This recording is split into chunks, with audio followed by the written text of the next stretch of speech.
Hello there.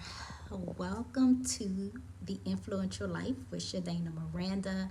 I am a transformational coach and also a fashion designer. And I wanted to come on here and share a little bit about my story and be transparent about what's going on with me. So, I am a person who helps women look and feel empowered.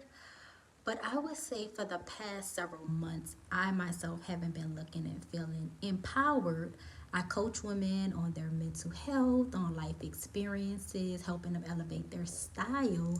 But what happens when that person has taken a toll, has taken a hit, right? So this year, I would say, have been probably the toughest year for me. Most recently, I was okay. Most recently, I was evicted from my home, and also I got my car repossessed. And how did that happen? So I would say about 2 years. I believe God had told me to quit my job and work in my business full time. So I was working as a fashion designer, and then I started coaching. And that was going good until it wasn't going good. So when sales went down and the business got slow, of course, my finances took a hit. And during that time, I started living a life of prayer and fasting. I was like, okay, I'm going to dedicate my life and my business to God. So I started praying and fasting every month. And I was fasting with this specific ministry. It's called Covered by God with this woman named Tiffany Montgomery, and it was going good. The fasting and praying, I was enjoying it, but I wasn't seeing like instant results.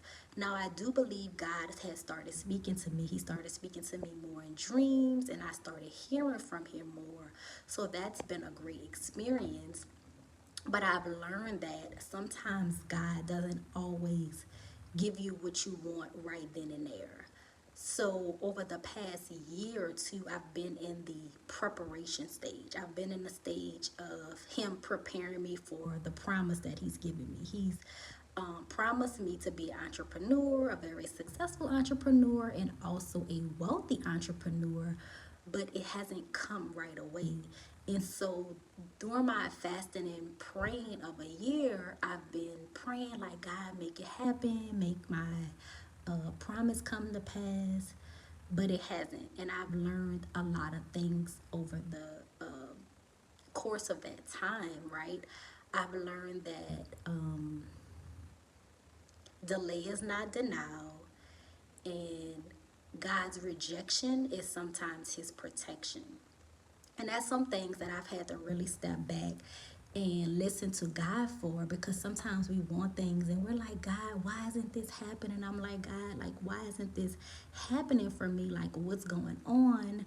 And I'm in such a giving field. Like, I really go out of my way to help the women that I serve with resources, with helping them with their mental health.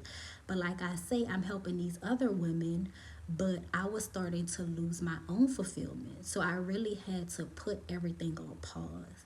And so doing that, like I say, my car was repossessed. So that was maybe about 4 months ago. And then after my car got repossessed, 2 months after that, I got evicted from my home. And so what I did was I was continuing to pray and fast and like, God, I'm gonna trust you in this season of my life, which I have been doing. I had moved out of my apartment and then kind of put all of my stuff in storage.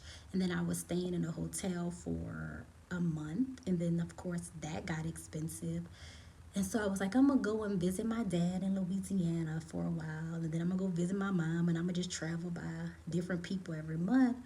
Well, I went to visit my dad in Louisiana and ended up extending my stay, and that's where I'm at now. And I hadn't told my parents what was going on because I didn't want them to worry. Like, my parents be super worried.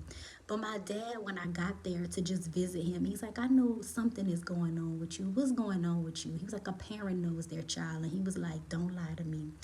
So I told my dad what happened with the house, told him about the car. My dad was extremely disappointed. Oh my God, he was so disappointed. But he was like, I'm going to help you get back on your feet. He was like, you're good now, and I'm glad you're here with me. So I've been in Louisiana, specifically New Orleans, for about 2 months. And I feel like God has said, like, my worst days are behind me. And I've really felt a sense of peace since I've been here. Like I've been building my community. The people here have been so warm. It's not that New Orleans people are not warm, they're always warm, but it's just something different about this place. And it's just been so many doors opening up for me, so many opportunities happening supernaturally. And to be honest with you, New Orleans, Louisiana is actually my hometown. This is where I was born, but I haven't lived here in over 17 years. And I was the person that thought I would never move back to New Orleans. Like, why would I go there? It's not many opportunities. I don't see myself there. I've outgrown it. But it's funny how when God calls you to a place that you think is dry, He will open so many doors for you. And New Orleans is a place I thought had no opportunities, was so dry. It was a good place to have a good time, visit, go out, drink, and go to different festivals. But to be down here for work, I was like, not me. But God has brought me to a place that I thought was dry, and He has opened up so many doors for me. I have connected and collaborated with so many people, and I recently got a grant for my business, and along with that grant came free computers. I got like one desktop, three laptops, two tablets. I started working at a co-working space. Now, when the place I was living before in Houston, I had been looking for a co-working space to work at for like 8 months, but never joined, cause never found a great fit for me, and also couldn't like really afford it. So I was working from coffee shops and the library, but came here and I was able to get access to some money supernaturally. And God said, join that co working space. So that's what I did. I got accepted into a business accelerator program. I just got off a call with that, which has really been helping to catapult my business. And it's just been so amazing. And this walk with God hasn't been easy, but it's been worth it. And I just want to encourage someone. Maybe you got evicted from your home, or you've gotten your car repossessed. And, you felt like you was in a very low place. I've been there. I know. And I just want to encourage you to keep going. I just want to encourage you to keep fasting or keep praying or keep doing that thing that God told you to do, because He will make a way and He will provide. And no matter what you're going through, just stay in your word. Stay steadfast in your word. And one thing that's been helping me out is continuing to listen to like motivational videos or sermons. And when I listen to music, only listen to Christian music, like contemporary Christian or some type of gospel music. I haven't really been, tuned into R&B or hip hop or country or whatever. But just focus on your goal. I talked about this in one of my videos, that sometimes you have to go after a dream that only you can see, something that God placed in your heart. And sometimes other people won't see it, but you have to continue going until you get to the finish line. And I feel like God told me that my surprise, my promise is literally around the corner.